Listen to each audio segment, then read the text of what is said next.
Nearly 5 years ago, Jaguar shocked the world when they introduced their first ever SUV, the F-Pace, to America back in 2017. Now, of course, back then it was a gamble for Jag to finally introduce a crossover vehicle, but it paid off because the F-Pace has grown to become Jaguar's best-selling model across the world. Now, for 2021, the F-Pace gets a series of big changes, including an all-new engine under the hood and a brand new infotainment system on the inside. So if you guys are looking for a high-riding kitty cat from Jaguar, how does the latest 2021 F-Pace stack up? Stay tuned to find out.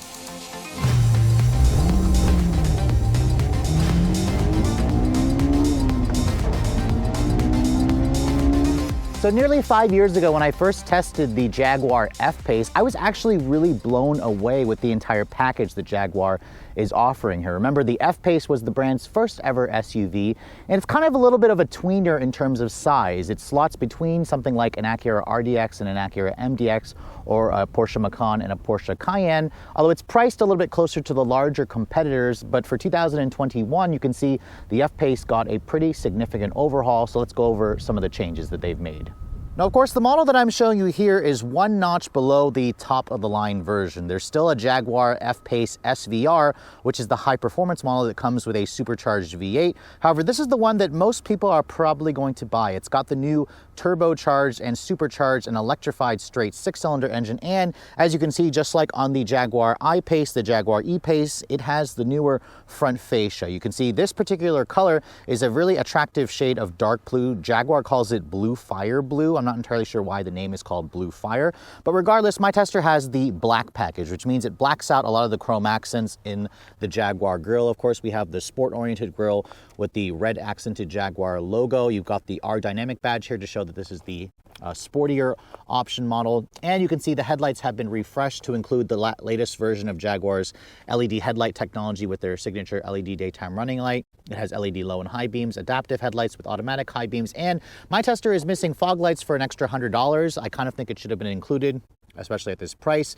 But you can see here a lot of the grille openings are functional. This is still, of course, an internal combustion engine. Jaguar will be switching over to an all-electric lineup by the year 2025, supposedly. Now, of course, looking around the side profile of the vehicle, you can see this is a really nice-sized SUV at around 186.8 inches long. Jaguar extended the overall length by about a ½ inch on this refresh model, I suspect due to new front and rear bumpers.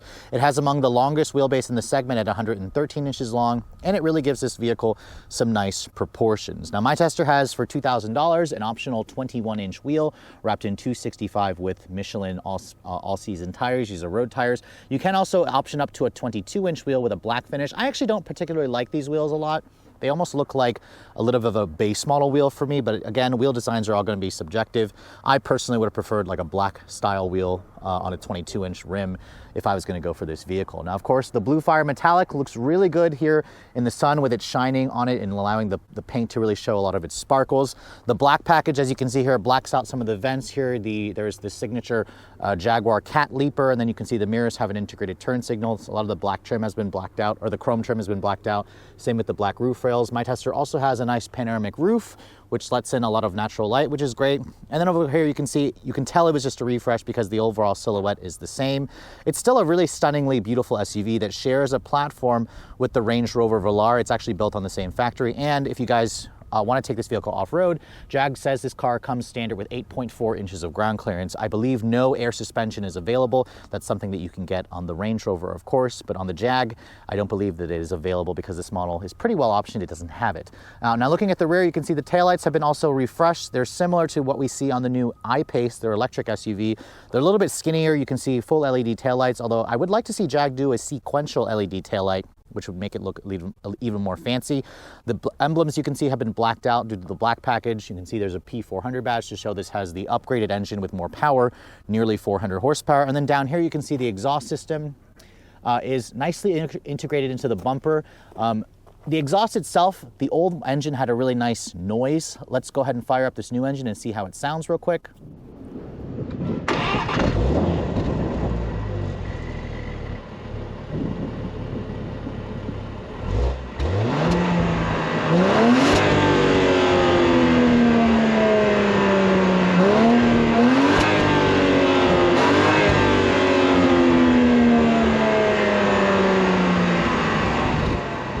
So yes, it has a typical straight six growl, but it's not quite as loud as the old supercharged engine, which just had a lot of character. Now, opening up the cargo area, you can see a power liftgate is obviously included.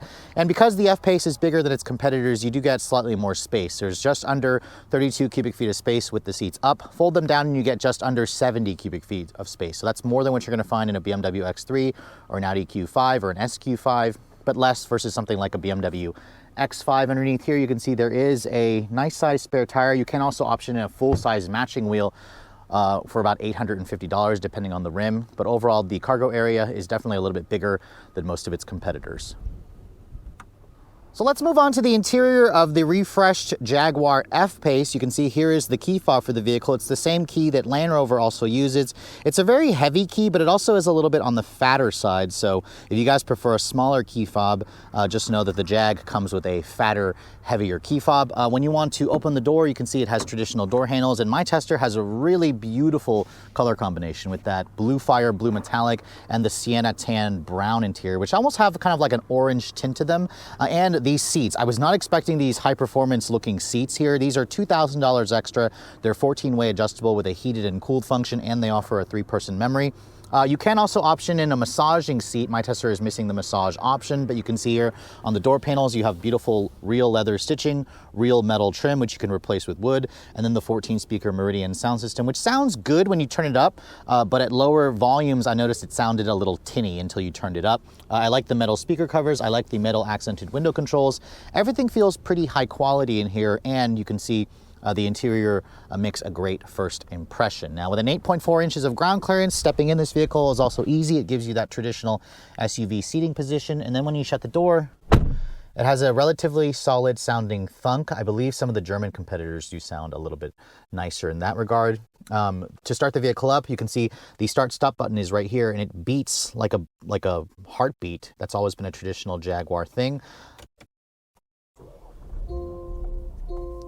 And then, of course, when you start the vehicle up, you have 2 digital displays. There's a 12.3-inch display over here, and then this is the newest 11.4-inch Pivi Pro infotainment system. It's a touchscreen. It includes Android Auto and Apple CarPlay, and it also includes over-the-air updates. Jaguar says this is about 50% faster in terms of its response than the old system, and it's nice to see that the screen is so much bigger. I also like the way it's laid out, how it kind of jets out from the dash, and it also doesn't look like it sticks up from the dash like some of the competing vehicles. The window controls I mentioned earlier are metal. They also feel really high quality. You have power folding mirrors, 3-person memory seats, like I said, and then my tester is missing a power tilt and telescoping steering column, which should be included at this price point. To adjust it, you actually have to twist this little pacifier thing here, which actually made me think this was the ignition key. You actually twist it until it unlocks, and then when it unlocks, you can adjust the steering column as so. It offers a good amount of adjustability, but I think a power operating tilt and telescoping wheel should have been included at this price point. This is the newest steering wheel that we've seen, I believe,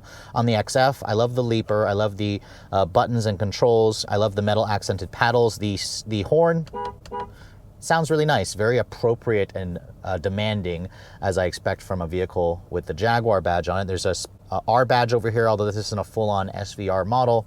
But I love the way the steering wheel looks. I like the way the new gauge display looks, where it's all digital. You can slightly customize this display if you guys like. There are certain modes you can switch it into. And then in terms of the dash, you can see there is a beautiful stitched leather over here, stitched leather on the dash with contrasting stitching. My tester also has the optional heads-up display, real metal trim on the dash, which is also nice. And then you can see a lot of the leather stitching carries over onto the center stack. If there's one criticism I have for this interior, other than the fact that it looks great, is the ambient lighting or the lack thereof. At night, there is actually no ambient lighting in this vehicle, and it's optional. It's $200 extra that my tester is missing, which would add ambient lighting here along this portion, underneath here, behind the door pull handles and whatnot. At night, this vehicle looks very basic, and I think for $200, it should also be included, just like the power tilt and telescoping wheel. So there's not a lot of value in this vehicle, which is frustrating. Now, looking over here, you can see this is the way the new infotainment system looks like. There's the latest Jaguar GPS system. It is fairly easy to use, intuitive. You can see it's much, much faster in terms of its response. I love this. The graphics also look a lot better. This is very similar to the one that I've tested in some of the newer Range Rover products. However, this is even newer versus what I tested in the Defender. This is the new system that you'll find in the newest Range Rover. So it is great to see an all-new infotainment system in here. It looks fantastic. It offers several different ways that you can adjust it. It also has voice recognition where you can say things like, "Hey Jaguar." "Hey Jaguar." And of course, it's not working right now, but that's how it is with most of these systems. There's the Apple CarPlay and Android Auto. Sad to say that it's not wireless. It should be, even though this vehicle does include over-the-air updates. This is kind of like a Google-based system is what it looks like, or Android-based operating system. The graphics look good. It's clear. I love how it takes up the entire screen there, which is fantastic. And then, of course, you can go back to the actual Jaguar display there if you'd like, by pushing that button. If you want, also, this is what it did in dark mode. You can push this little setting button here. But you can see it was working a lot faster before. Now it's not working as fast.